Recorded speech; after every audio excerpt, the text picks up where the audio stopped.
Hello and welcome back to chapter 5, lecture number 14. So we've completed the dirt effect on the roof, on the plaster brick and the wooden planks.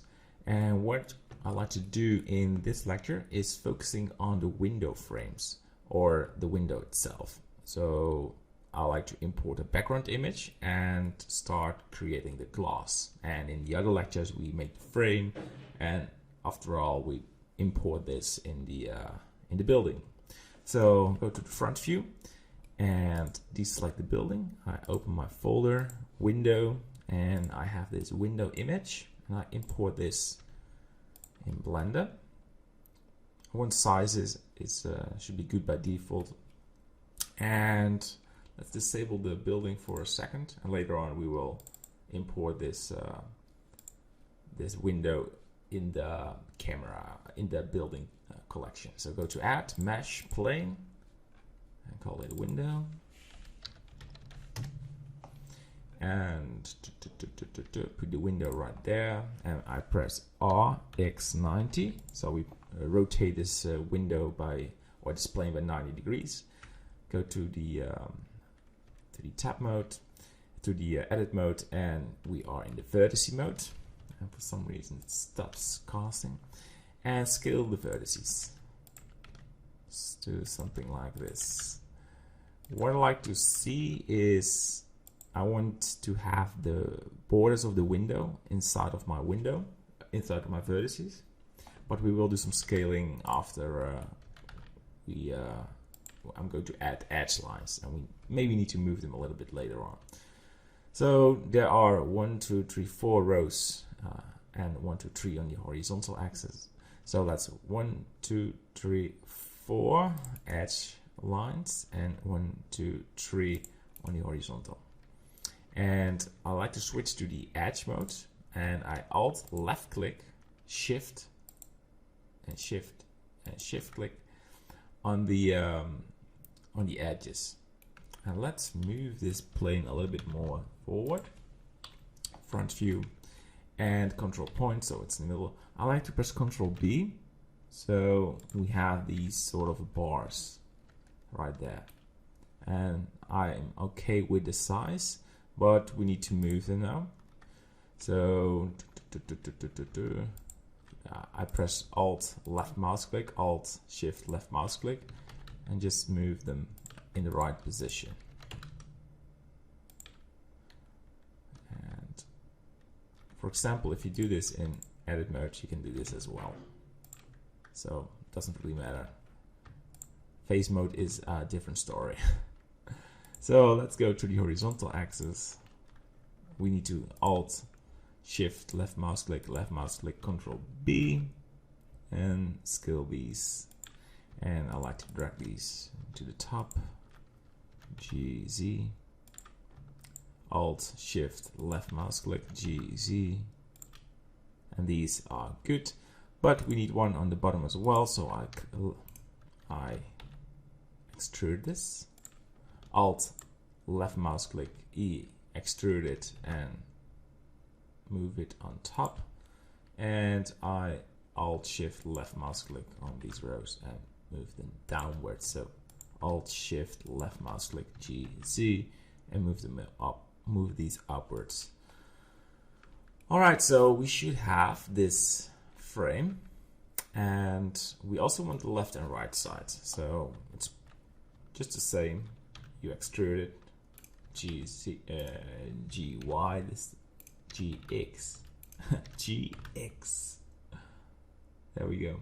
Don't move them by hand, because that will change the coordinates. It will be not straight in line. Extrude GX, and there you go.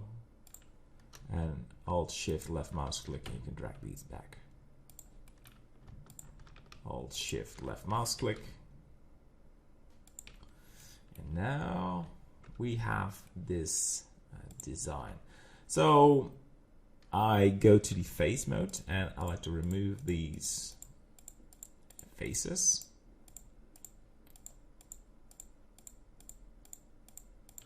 X faces, and we select all of these and we extrude this. Not too thick, not too thin, something between it. All right, I like it.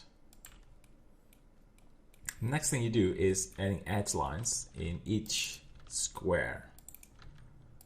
Oh, you want these. And there you go. It's a time-consuming work, but in the end, you will have a very nice window. And some people will say, why not using a modifier? You can do this very easily. That's true. But you saw the move. I had to move my edges to get these in line with the background image.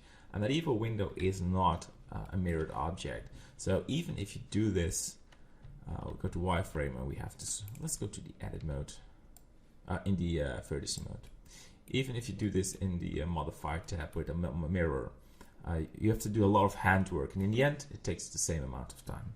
And press F, you fill it solid. So you maybe think you remove them and you add these back, yeah, but now we have them exactly in the middle, and that's what we want. You select now everything, Ctrl L, and press Ctrl B, and move your mouse, scroll your wheel so you have some extra detail. And as long as the vertices are not interacting with each other, you're good. All right, so check if everything is good. There are no intersections with vertices. So we have this beautiful plane. And what's left is you make a projection from view. I like to attach this image. The image texture, open. And you go to window. And we have this window image.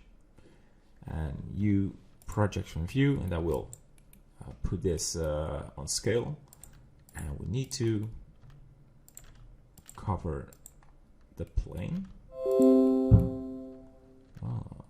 Right. And you need to do this with care. So with care, I mean you really want these GZ to be in line. Maybe make this smaller.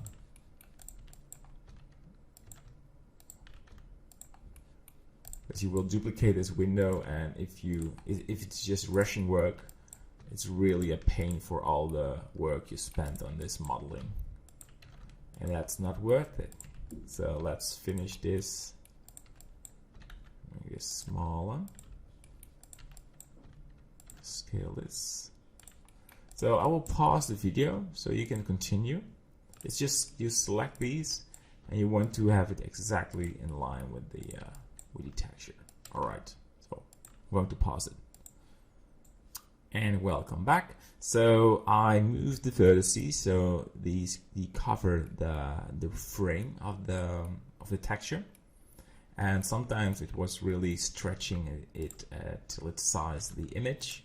But it won't have a huge effect on the overall look. So if I go to the render view, it looks like this. We have to do some material editing to make it look shiny, but I'm really happy with this result.